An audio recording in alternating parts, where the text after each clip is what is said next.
Hi, I'm Britton LaRue, and this is Moon to Moon. Moon to Moon is a space to consider, celebrate, and share the ways we come home to ourselves, anchor through change, and uncover our power.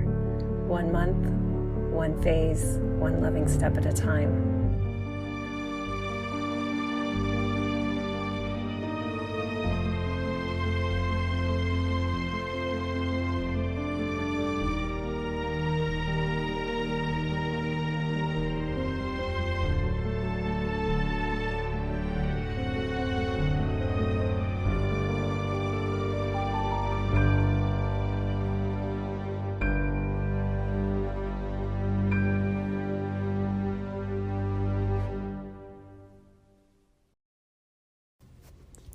Hello, Moon to Moon.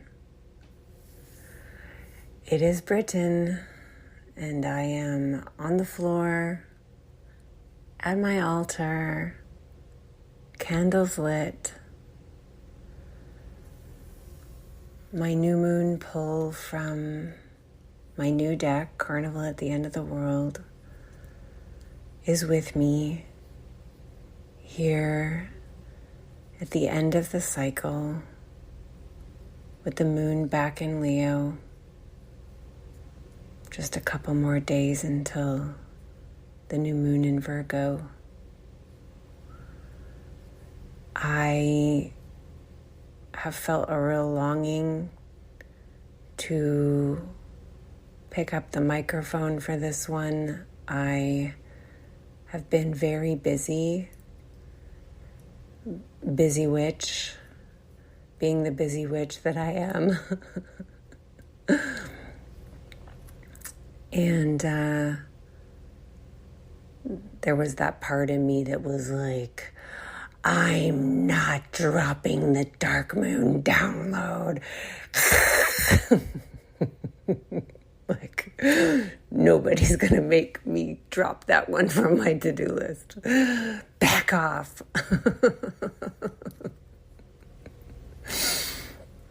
And the truth is, I'm completely off script, although that's fairly common.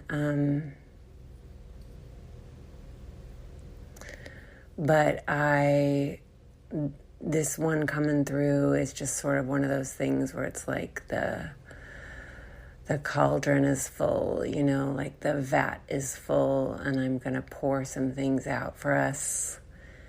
And there's a whole lot that's not going to come through. But of course, I'm trusting that what moves through me will be just right in this present moment.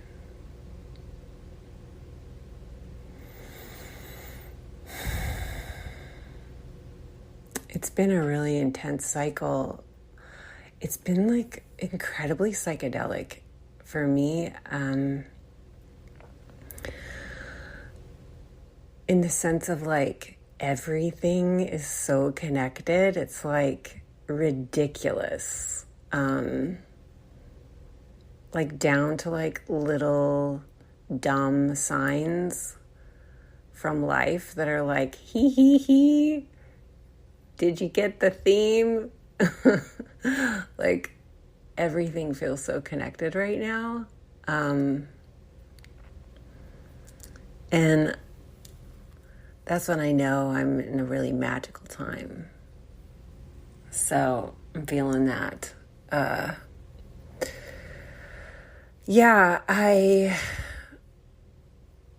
I'm been like creating in so many places. And what it feels like is like in every space, in every conversation, like every dream at night, like every card pull, like everything is sort of reflecting back versions of similar stories, you know? And kind of blowing my mind what a magical world this is that we humans have landed inside. So the overall theme, I know for this, has something to do with what came through for me in the middle of the night at the very beginning of Mercury retrograde, which began right after the lunar cycle initiated. And what I was hearing was, let's see, I have my journal next to me and I can read from the direct journal note that I wrote in the morning. Letting go of the struggle to be understood is an act of self-love. And I put self in parentheses because it's also an act of love generally. Letting go of the struggle to be understood is an act of love. And I wrote, if someone wants to understand you, they will. If they don't, they won't. This is not a thing you can control. That's what I'm making out in my small handwriting. I wrote, what is a response that doesn't participate in someone's script for me and holds my own energy and self-trust? And so, I lived with that a little bit and then started seeing this theme reflecting back to me everywhere I went. And that's when it was I'm making a post. I'm going to write a newsletter on this. And then that thought kicked off more conversations. And it started to take turns and threads are shooting off of this idea. And it starts to just become a whole world. And so it's it's in my Underdog to Diva container. It's in Emergence Astrology Year 1. It's in all these different moon to moon conversations I've been having, from Natasha Levenger on hypervigilance to Mary Greasy talking about channeling. It was in Ashley Estabrook looking at inner child healing.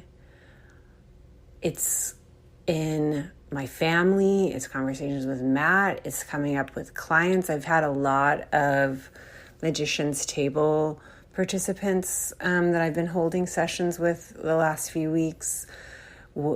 The early bird gift this year and often is that you can get a session with me when you apply early. And so a lot of magicians scheduled their sessions with me for the end of the summer, giving them a little space from when we closed at the solstice. And so I'm hearing the same things in this uncanny way, holy shit, we are all living this. And of course those posts, it was really a set of 3, and then I just extended it in conjunction with Moon to Moon promotion, which, as you know, likely if you listen to Moon, is my class, my fall class on my lunar teachings, my core teachings. We begin this coming week with the new moon in Virgo. So the last day I'm going to be doing work and extending my voice is how I'd see it. Extending my voice to promo is going to be Tuesday, since Monday's technically a holiday. So the thread was, it just feels really potent. There's a really powerful conversation that's coming off of this. So my first post that I shared, I said I shared basically what I had written in my journal, and I added things how many hours of your day are you willing to give over to worrying how to get someone to understand? How much warmer might our hearts shine out to one another when we release ourselves from the struggle and strain of having to be understood? And so then, and then the next post was something about like, when you presume you know what someone is thinking about you, this is not intuition, it's projection. And it was really speaking to like, again, the energy loss of sitting around like, if I could just get them to understand, if I could just get them to understand, you know, if I could just, maybe if I say it a different way, it's like, surely it's on me. Like, surely this is my fault. What have I done wrong? What am I not saying correctly? Because if they could understand where I'm coming from, you know, it's like, whoa. Call yourself back home, B. Call yourself back home. This is like deep stuff for me. I, like speaking of psychedelic, like I just did a lesson for Emergence Astrology Year 1 where I shared about like chart-wise, maybe it's my Pisces Mercury in the 12th house, square Neptune. I have a really hard time listening to people. Like, even the people I most love, and even the people I most admire, and even the people I find more fascinating than anyone else on the planet,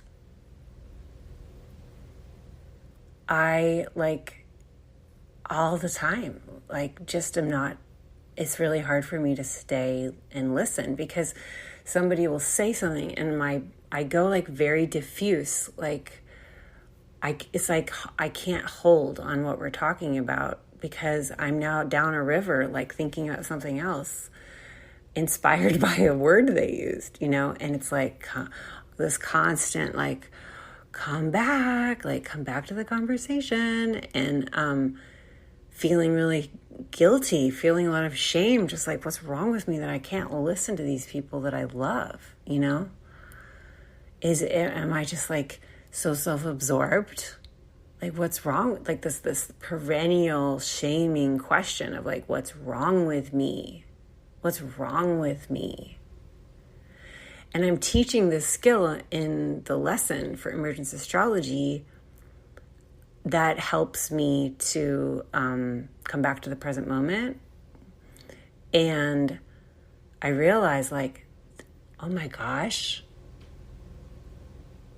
this never happens when I'm in a reading space. This never happens when I'm teaching. This doesn't happen when I'm recording Moon to Moon. Like, when I'm inside of these like mystical bubbles, you know, when I'm inside a space that I've like intentionally crafted for myself and listeners, for myself and someone I'm sitting with, like nothing else exists. Like nothing, you know, it's like full attunement, like all apertures. I see human listening abilities as apertures, and like full dilation. I'm with you. I am with this. I'm here and I'm nowhere else. And it just like hadn't occurred to me until I was just giving this lesson. Like what a funny thing it is that I'm a professional listener and like my daughters think I'm a terrible listener. You know what I mean? Like, what? Like, I perceive myself as a terrible listener at parties, at lunch with people.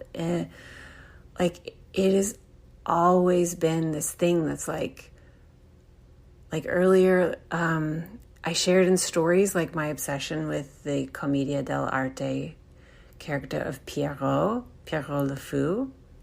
Le Fou is like the I guess like the crazy, like the silly.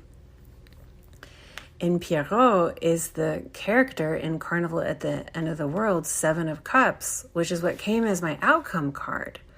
And this is so wild to me because I see Seven of Cups as related to like my like dissociating, my lifelong dissociation, you know? And like, you know, in the Brady Tarot, they call it breach, which is like a scary word. It's often a scary card, you know? But it has been coming up these last couple of years as like the card of like my power, which is always this weird experience of like, how can the thing that I'm most ashamed of be my power? But of course, this is what I teach, which is like always when it's so wild, when it like when your own damn teachings come right back to you and they're like, look at this, you know? But Pierrot le Fou, like Pierrot came out, Seven of Cups. And when I was a young person, you know, like art history became like,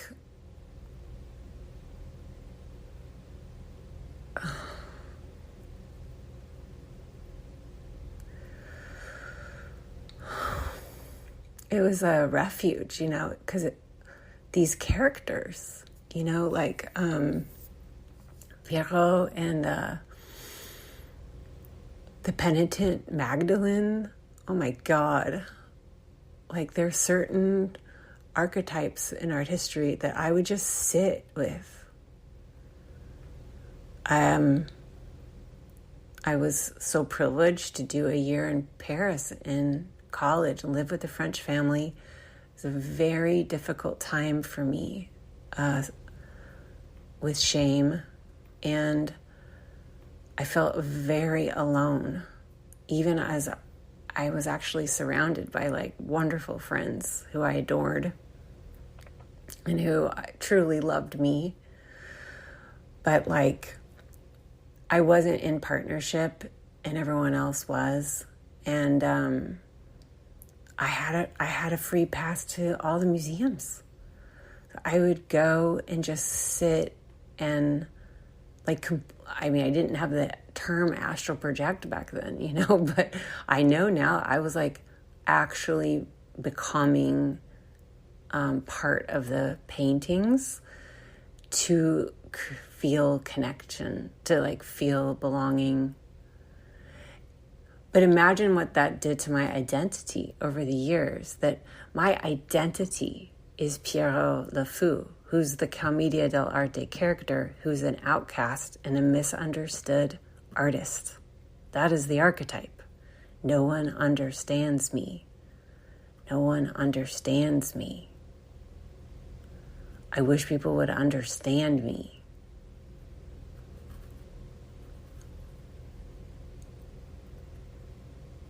You know, the penitent Magdalene is like seeking beauty in your badness, being deeply misunderstood by culture, being rejected, but knowing at a spirit level that you're innately beautiful and good, and that somehow death is like a portal through to the relief of the pain of feeling so unseen and misunderstood. And I took those identities into my adulthood.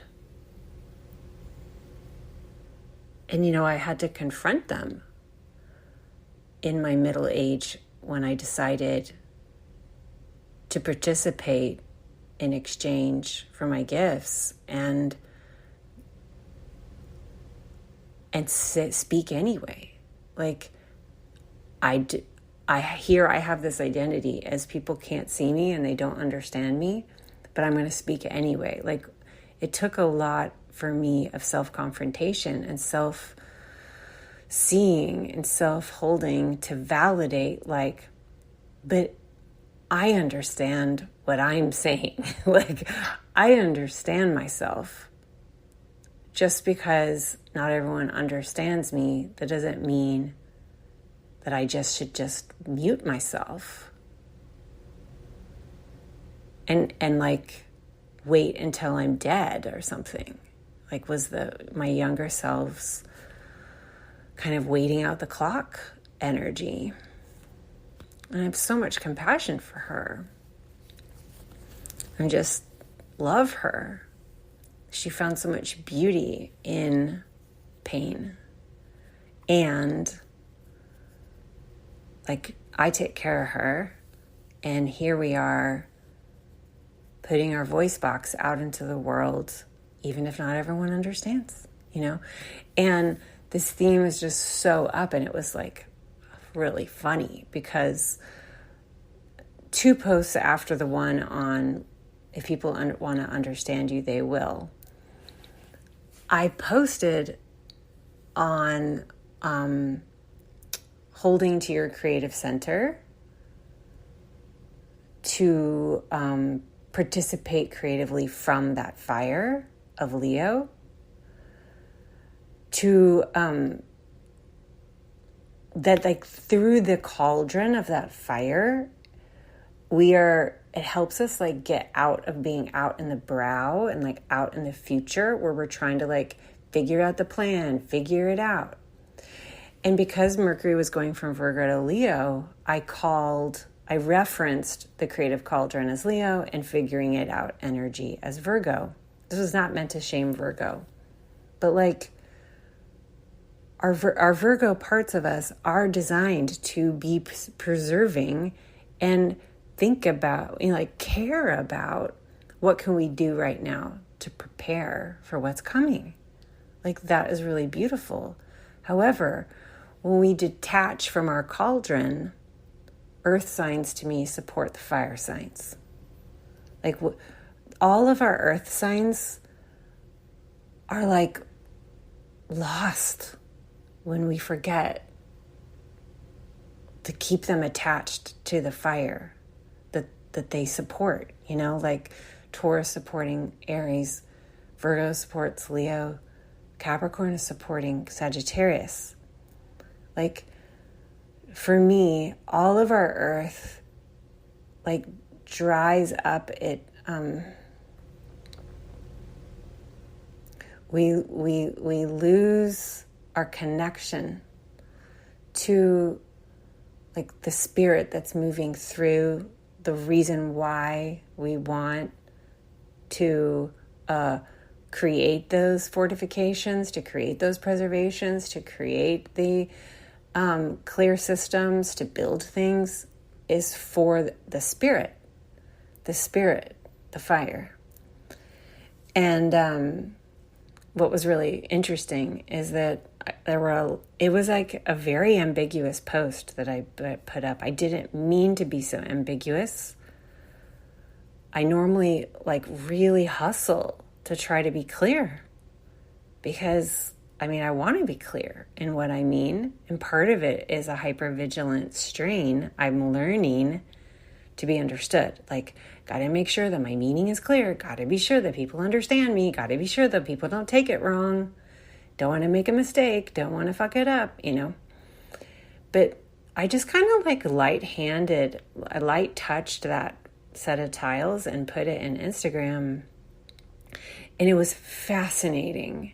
But because it was such there was so much ambiguity in it, all these different humans had all these different takeaways and all of these different realizations and all of these different aha moments from the post that were like not what I meant, Some of them were offended, but some of them were like, oh my God, I don't know what's happening to me. This is taking me to these places. And like, sure enough, I wanted to jump in and like try to make sure everyone understood what I meant. Try to make sure I'm explaining myself. Trying to make sure, oh, I don't think you understood. And it was like, oh, how fascinating. We just did a post on this. Like, what would it be like to just step back and just let everyone be on their own journey with that set of tiles? And like, what if me stepping in and trying to like insert myself into the meaning making is like the least helpful thing that I can do right now for everyone, you know? What if the ambiguity of this post is its power, because it means everyone's going to understand it the way they're going to understand it. And like, that's their medicine in the moment. And it actually has nothing to do with me and what I meant. Like, whoa. Fascinating. A fascinating experience. Both watching other humans and then watching myself kind of go into this panic. And here I am having this podcast on hypervigilance with Natasha Levenger. And I notice that I'm feeling hypervigilant around being understood, you know? And that what it is these younger selves, they're like, it's happening again. It's happening again. They don't see me. You know, they don't understand that I love them, you know, or whatever. I'm not shaming Virgo. I love Virgo. Yeah. You know. So it was a real practice for me to just let it just be over there and not try to jump in. And then watch that theme just keep playing out like every conversation I'm having. Like the magicians that are sitting with me, like what I'm hearing is all about this process of releasing yourself from the effort around being misunderstood and just letting other people have their own experience of you and seeing that what other people are understanding is all their own. It's their thing. And it's like such a massive loss of energy. And this is where the Virgo part to me lives, where Virgo is just really cares about that Leo fire is how I see it. And Virgo is just like preserving through like, hey, babe, this is an energy loss. Hey, notice you're worrying about that thing instead of creating like you really want to. Like, let's like shore this up. And how does one just do that? You know, I mean, that is the inner child healing that I'm constantly talking about. Whatever container you're in with me, we're doing inner child healing, which to me does not just mean child. It means all younger selves. It's a past self practice. And it is like, you know, the heart of what the Moon to Moon class is. For those of you still thinking about joining, I hope you will come, because these are the skills, these are the practices to bring you along a pathway to begin noticing that concerns and energy losses around what we had previously been gripping so tightly around embracing ourselves for begin to just feel softer. Doesn't mean it all goes away forever. I mean, as you're hearing, like, I'm always in process. This whole podcast is a space where I talk about that by myself or with other human beings, where we speak heart to heart. I mean, Moon to Moon in many ways means heart to heart. How do we do that? We share how we are vulnerable. But it's, why? Because of this sincere love for being here and the privilege of this life.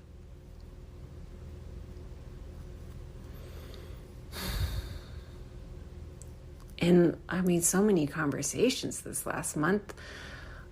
I can't remember what I've said here and what I've said in some of my classes and other spaces now, but Moon to Moon listeners, y'all know that my dog died I talked about that in the episode Grief is the New Shame. And, another huge conversation this month was unshaming the second house with Sabrina Monarch. Holy shit. And unshaming the third house, which I'll release, I think, at the end of next week. Oh my God, it's so good.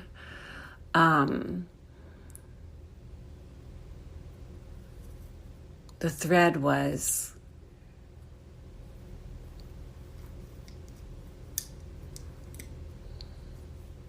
oh, I got it. It's funny.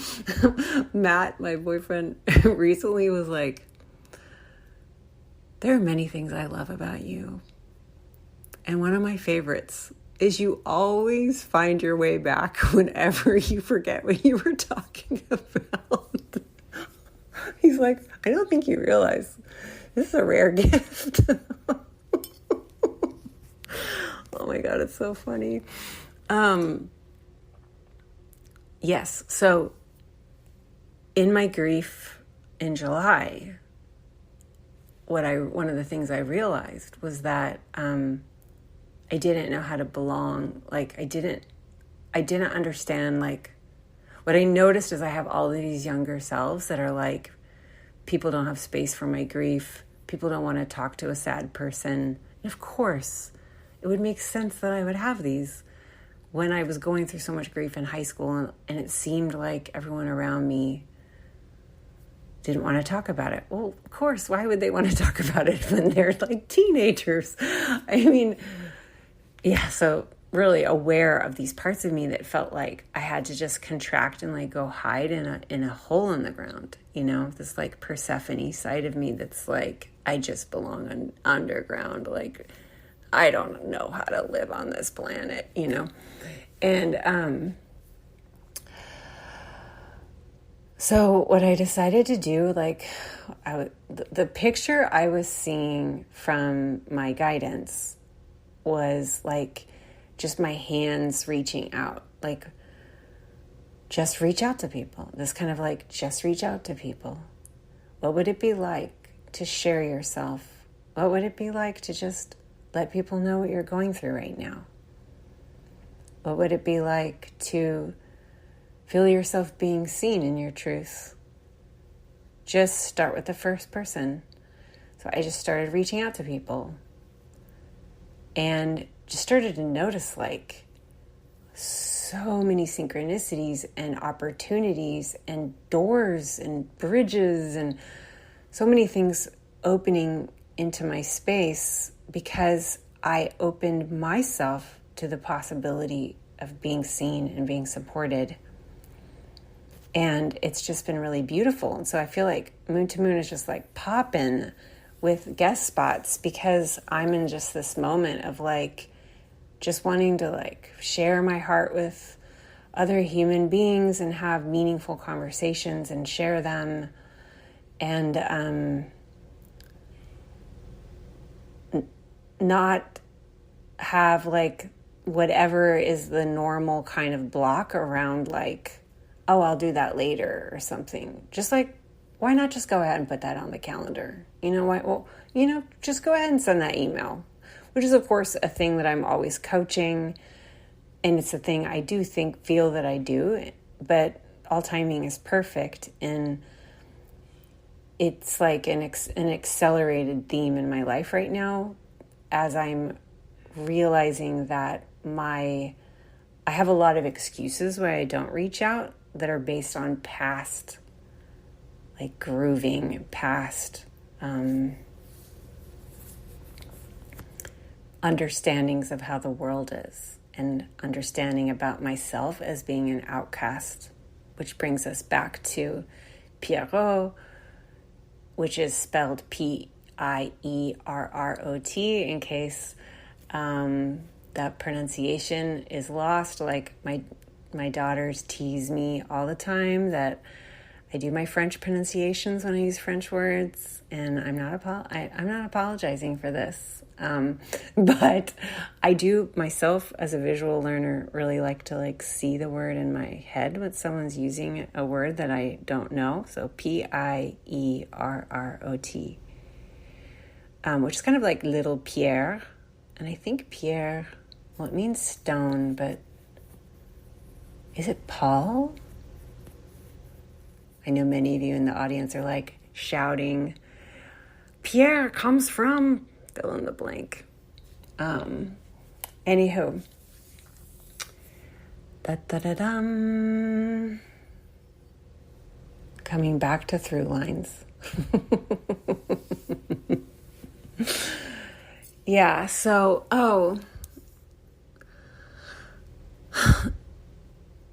what I've been feeling a lot of with the Seven of Cups in promo for Moon to Moon is like,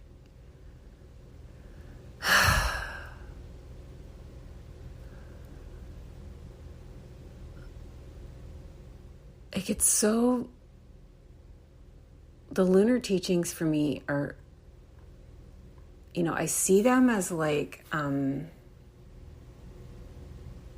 grand netting or like a web. And so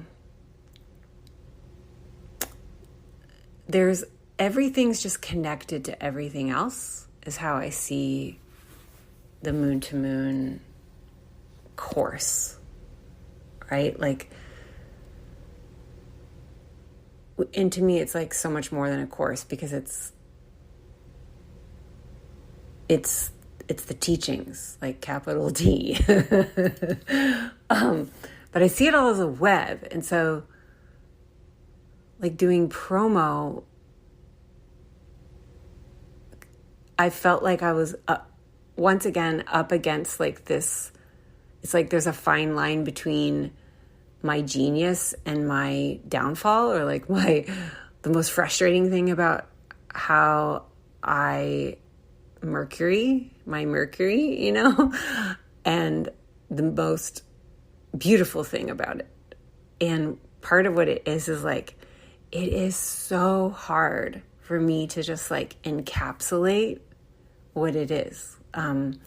Honestly, my students have always been the ones that help me understand how to like create key phrases and things, because I actually don't see it. Like I just see the whole web.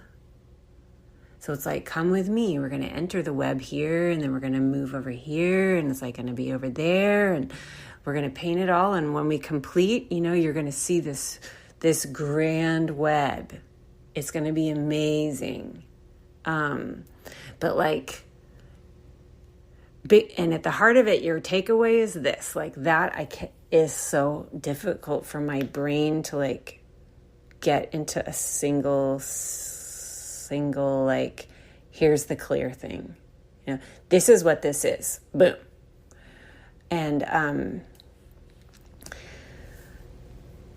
like, promoting this one is so fascinating and like slippery, which is, deeply, deeply lunar, because I feel like I can just like take a candle light or a flashlight to like a part of the web, and I'm like, okay, for this part of the promo, I'm just going to describe this part of the web because I really don't know how to put into words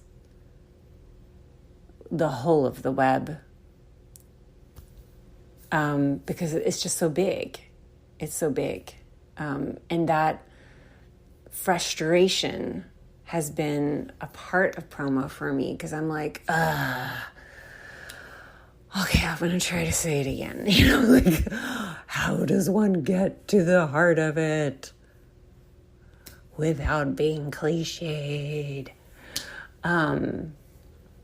Let's just paint the nocturne, it's a nocturne. It's just, to me, trying to describe Moon to Moon, probably the podcast too. surely the podcast, because I can't see it. I can't see what moon to moon looks like to somebody else, you know?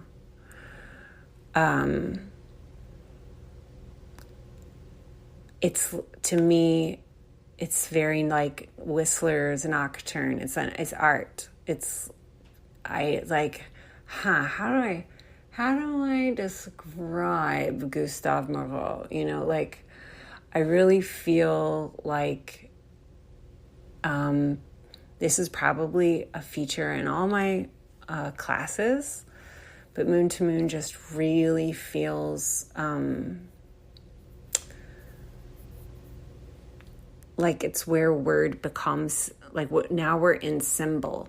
You know, we've moved into symbol, which means that there's no closed meaning. You know, like, symbol is always open for further interpretation, for further meaning making, which is why I love art, because there's no way to be like, this is what that means. Like, you can't do that. Or you can do that, but like, how boring, you know?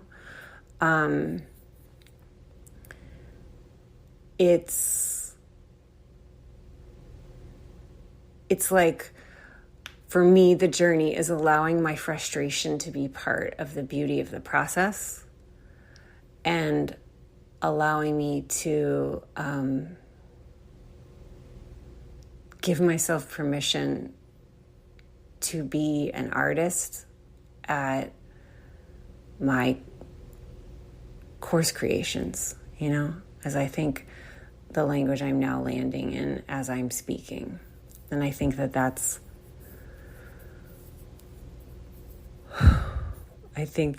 what the outcome card means here at the end.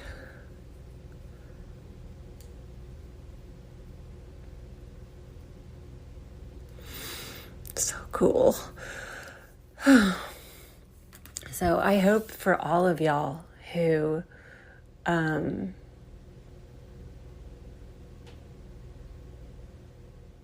you know, walk this pathway of like giving your life to your craft and to your creations, and also needing to, you know, describe them so that you can help someone know if they want it, so that they can buy it if they want it. Oh my God, this huge wax piece just fell off one of my sconce candles. I'm so sad. It was so beautiful. I'm going to blow out the candle. Oh, I loved the way it hung. All right. Yeah. So for all y'all out there who are like, describe it. This can't be described. It can only be felt. I feel ya. I see ya. I'm over here turning towards this, like, I'm like, I got two horses here, you know? I got the horse that's like, it's not describable. Isn't it funny that you're trying? That's really cute that you think you could do that.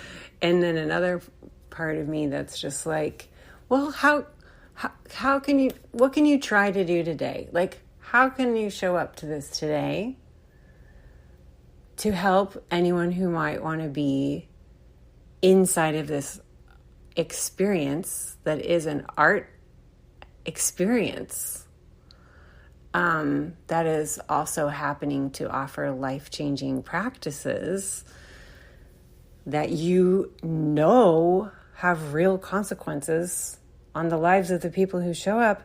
How can you, you know, just try today. Just try to describe it.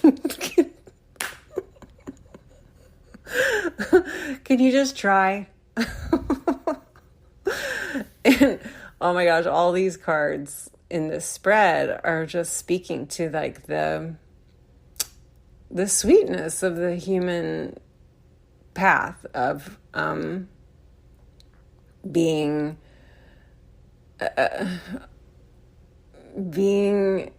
desirous to be understood, right? Returning to the theme. Here's the theme again. Desiring to be understood, desiring to be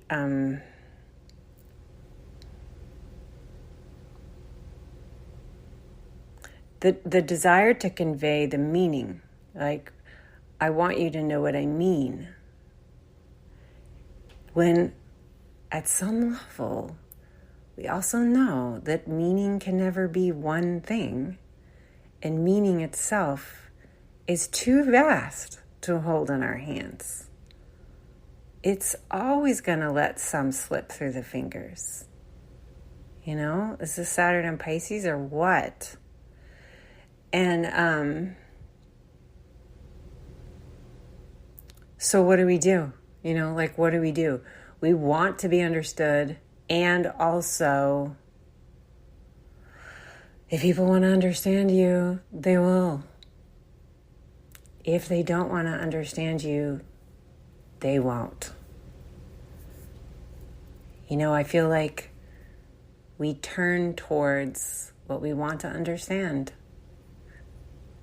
And if there are parts of us that brace against understanding someone, that are looking for reasons why we don't understand them, then we will not understand them. And those things, those reasons are mysterious and often very unconscious to us, which is also part of what we do in the Moon to Moon class, is learn how to have more skill around the ways that we're unconsciously deciding meaning and deciding what we do and don't understand based on the projections of the past self.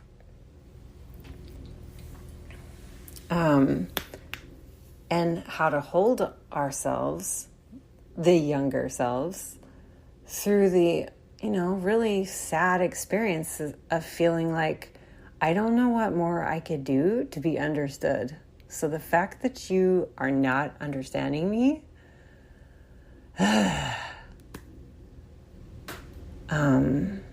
and just calling ourselves back to like, this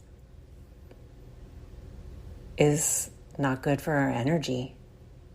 And like, we're the only ones to say boundary, looks like I'm losing a lot of energy on this. Calling myself back home. What do I care about creating today? Who do I care about loving today? What's important to me today? Because efforting on trying to be understood by this person right now. On another day, I wrote, I wrote it down in the morning. I was hearing this younger self going, "You're not hearing me." This is under the Capricorn moon, I wrote, because I always write down the moons on the days. "You're not hearing me." And then I heard this wiser me come in with, "They're not." What if you change the language from "you're not hearing me" to me talking to myself then? Like, rather than me arguing with this phantom person, you're not arguing with me in my head, right? They're not really in front of me. I'm like in my head, like, you're not hearing me. Instead, turning towards myself, turning towards the part of me that are frustrated and saying, hey, they're not open to receiving this message right now. They're not open to receiving your message right now. Instead of like, you're not hearing me, And like these types of skills, this is the type of skill that I'm interested in getting into, because it's like, that's huge. Oh, they're not interested in hearing this right now. All right. Moving on. Okay, well, if that's true, what else do I want to do with my day? And my Capricorn moon is like here for that, because that I feel the boundary around that, and I feel the sense of like moving on. Let's go. And that to me is a huge turn on. And I think the language around right now is really important, because you're telling yourself, you're saying that you're open to the possibility that this person will understand you, and they will be open to receiving the message later, like maybe even in a couple of hours. But given that right now it doesn't appear that this person, this community, this family dynamic is open to receiving what I'm saying right now, as in they don't have capacity, now what do you want to do? And that's how then you're in what I call your information, which is what we do in Moon to Moon, is I help you understand, like, what is your information, what is the wise information you need in a moment to get you back on track to your creative life, your heart life, your I'm here embodied in a planet life. And this, the ways of shifting your energetic back to what is the information I actually need to help me right now. The information is come back to yourself, That's the core. And that is the supportive thing when I don't feel like I'm being understood.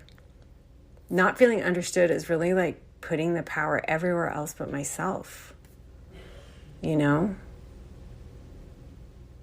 plus, saying nobody understands me is like such a fucking lie, because I do, And Moon to Moon is about boosting that like up the wazoo, so that you understand how seen you actually are. And then that was a thread that came through later in the lunar cycle, is this idea of like the reason that we like pull and pull and pull and pull and are so hyper vigilant around getting people to understand us is because we've learned to be reliant on being understood from outside of ourselves to know that we're okay. But when you really see yourself, then someone understanding you, seeing you, attuning to your truth, it just feels really amazing. And it's not as intense of like an I'm not going to be okay unless this person understands what I mean right now. And it's because of shame that we don't fully see ourselves, that our relationship to the reflection in the mirror is distorted and confused. And that's how it feels to me.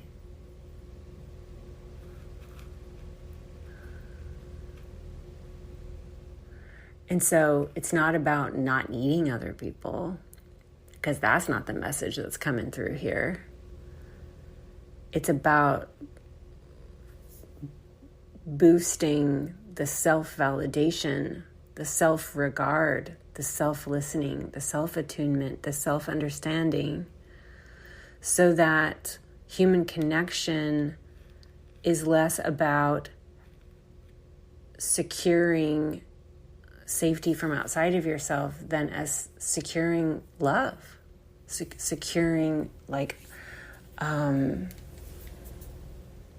really anchored and beautiful human connection between two sovereign beings.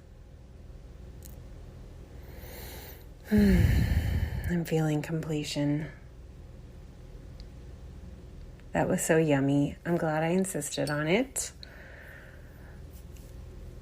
I hope it was supportive to those of you listening.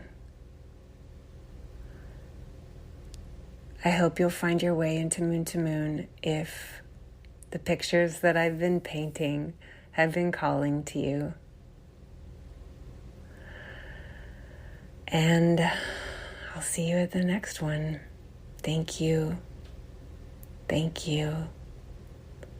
Thank you, thank you, thank you.